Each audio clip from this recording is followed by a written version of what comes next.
Second chances. To be given a second chance is to be given a gift from God. To be given a second chance is to be given a breath of fresh air. To be given a second chance is to be given a new lease on life itself. Second chances. Who among us here tonight doesn't love them? And who among us here tonight hasn't ever been given one of them? We've all been given second chances. There's different types of second chances. We all certainly know that. There's the really big ones, like being in a car accident, a severe car accident, and being able to walk away from it almost unscathed, except for maybe perhaps a cut here or a bruise there. Now that's a second chance. There are other big ones, like going to the doctor and having an x-ray done and finding out that there is a tumor, and realizing that all of a sudden one is looking smack dab in the face with mortality. And then there's that opportunity either to have the tumor removed successfully or to go through the treatments that are necessary, and all of a sudden to go back and to have the x-ray taken again to discover that the tumor is no more. There's those second chances. And then there are those that are part of our daily lives. There's that second chance where we make a really big mistake at work. We are convinced our job is at stake. The supervisor calls us in, and we know that we've made the mistake. And even though the supervisor calls our attention to the mistake, the supervisor allows us to continue on. There's those other second chances, the times when we fail in a relationship because we say things we shouldn't say, or we've done things that we shouldn't have done, or perhaps we didn't do something that we should have done, and of course it's caused great hurt and pain in another person's life. And we are convinced that because of that, the relationship is ended, it's over. And yet by getting together with that person, by having the opportunity to share those pains and our willingness to ask for forgiveness, we're given a second chance. Second chances are part and parcel of our daily living. The question, though, is, what do we do with it? What do we do with it when we're given that second opportunity, that second chance? We hear in today's gospel that the odds weren't good. 1 out of 10 who had been given a second chance at life, only 1 out of 10 chose to seize that second chance and to come back and to thank Jesus Christ. Leave it up to our gospel writers. Certainly, they wouldn't be hired to do advertising for our companies today, would they?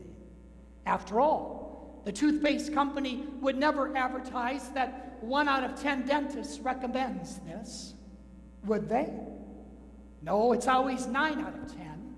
But here, our gospel writers are bringing to us stories. They're telling us the lack, perhaps, of the success of Jesus' ministry. Only 1 out of 10 seizes the second chance and comes back to give God praise and to thank Jesus. And yet, even though the odds, as we hear in today's gospel, didn't turn out so good, what the gospel does tell us is the power of 1. The power of 1. So we need to focus in on this Samaritan. We need to focus in on what it is that this Samaritan did with his second chance. Keep in mind now, these 10 lepers, when they cry out to Jesus, Master, notice they're not asking for healing. Have you ever noticed that? Here are lepers. Lepers who are segregated, who are separated from their family and their loved ones, who no longer have a life. Their only life is to be with others with the disease of leprosy. They have been removed from love and life itself.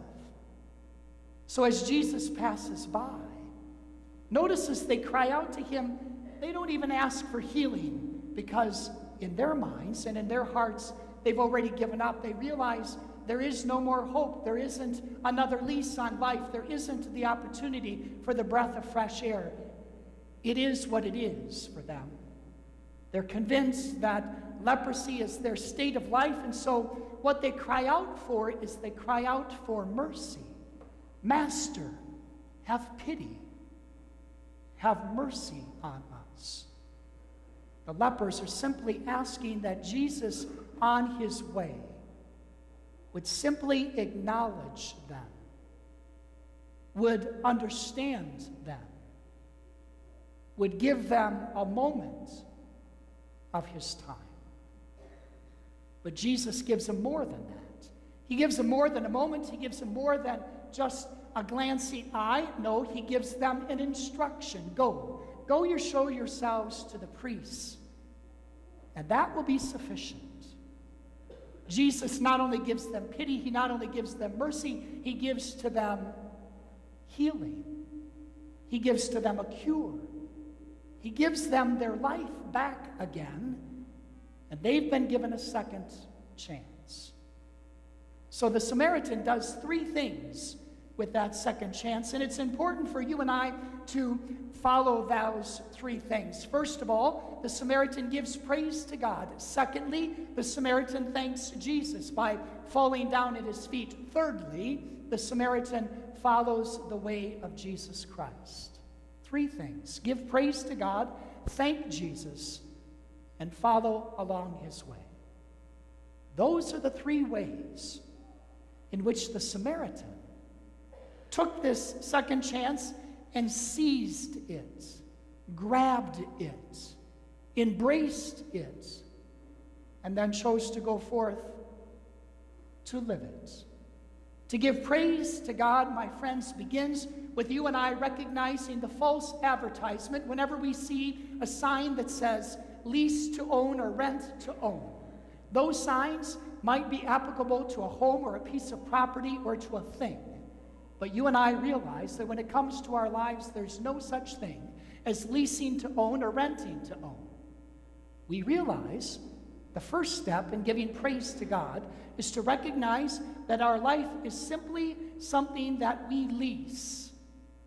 We are tenants, and God gives to us this incredible lease on life itself. And so you and I must then recognize, in order to give praise to God, we have to begin there. We have to realize that we're not owners of this life of ours. We simply lease it, and when we lease it, that means we take care of it. We tend to it. We protect it.